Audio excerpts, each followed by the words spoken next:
had to kind of relearn to walk, and oh my goodness, it was terrifying thinking I might not ever get to fly again. Here I found this passion and might not get to do it.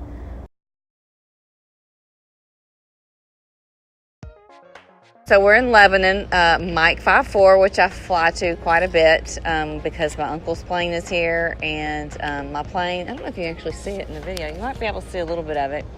The sun is setting, which is gorgeous. I actually flew in here this morning. I had a sunrise flight out of Cincinnati, and now I get to experience the sunset here at Lebanon Airport. Did we meet on social media first, or did we meet here first? I think we met through social media, and then here and then we kind of connected. You were working the desk. I really enjoyed talking to you. You're a really unique person, and I can't wait to hear what you have to say about aviation, what you got you into it, and what your story is. Oh, thank you. I think I'm pretty fortunate. There's a really active female group here, and we all are really supportive of each other, whether it's through maintenance or pilots or anything involved in aviation. We're all really supportive. So I think that's awesome, and I'm glad that you're getting to see a part of that while you're here. Man, when I was little, I always knew I wanted to be a musician, not in aviation. Really?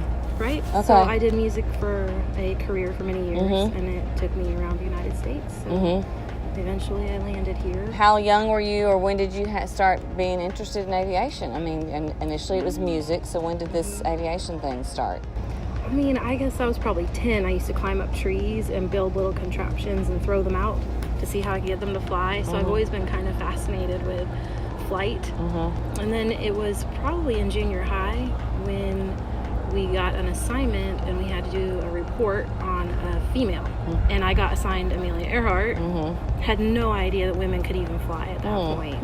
And so that was really inspiring. I guess it planted a seed that women could actually be pilots. And fast forward to 18 years old, I contemplated joining the Air Force to be a pilot.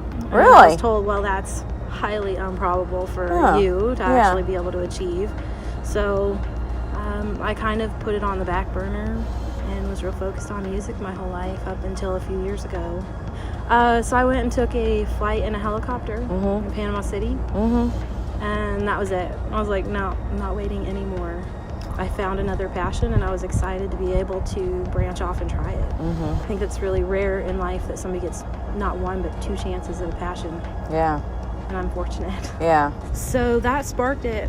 I was hooked. I was like, I'm going to go home. I'm going to start saving, and I'm going to do it now. I don't want to wait anymore. It's not on the back burner. This is what's going to happen. And so I did. I came back here to Nashville and started saving and researching. I started going to IMC club meetings. I wasn't even a student pilot. So I'd come in and I'd be at the back of the room just sitting there, no idea what they were even talking about. So that kind of started it, and then I joined the 99s and then in aviation until I had saved up enough money. I walked into the flight school and put the money down and said, let's go. So I knew one of the instructors, and I also liked the field here at Lebanon. It's really personable with all the Red Stars and the warbirds here and the EAA and the Civil Air Patrol and Women in Aviation. So it became almost a home. The airport became a home away from home too. So it was pretty natural that this is where I want to come for my training. How did you fund your training? Or how did you fund it? Really for about a year. And what were you doing as far as work to generate income? Full-time college student. I was working as a representative for Purina as well. And then still doing studio work with music. So where are you in your flying journey right now? Like your ratings, what are you working on right now? Okay, so 2 years ago is when I started my primary for my private. I got right up to my solo cross country and had a really bad auto accident. It put me down for about 8 months. Gosh, wow. I had to kind of relearn to walk, and oh my goodness. It was terrifying thinking I might not ever get to fly again. Here I found this passion and might not get to do it, but determination overcame, and I was able to get back to it. And so I finished my private about 2 months ago, And then I did my high performance and complex about a week later with the Red Stars and the Nanchang CJ6. Nice. Warbird. Yeah.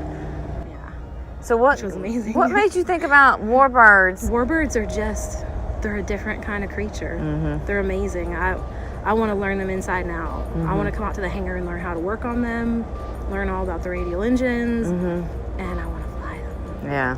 You know? They're like the classic car of the sky. Right. Are there a lot of other women out here? Do you see many? No, there really aren't. Yeah. That's why I think it's so important to reach out via social media or any sort of, women in aviation, the 99s, any way you can, and to get in touch with other women and try and kind of bring them in. Yeah.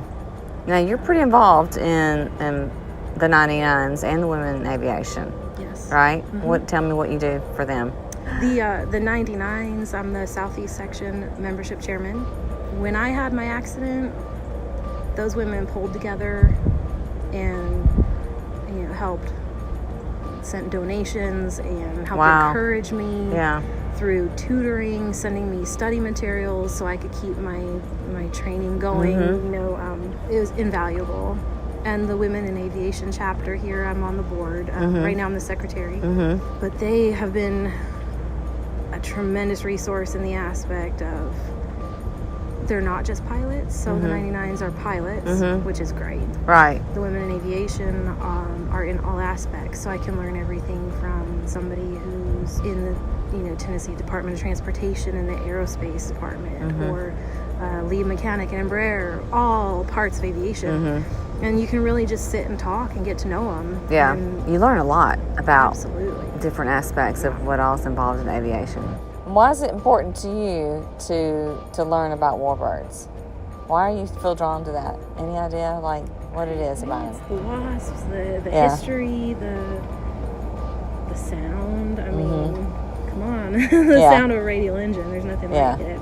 So I've heard them all of the reasons why I should not do what I'm trying to do and be a professional pilot. I've heard everything from, especially being a single mom, it's too expensive, it's unpractical, you're too old, but when it comes down to it, especially after going for it so hard and then having that huge setback with my accident and not being sure I'd ever be able to fly, and then coming back and kind of triumphing, even just getting my private was such a huge moment of, words can't even explain it. Yeah. But I remember my son saying, "But Mom, you never give up."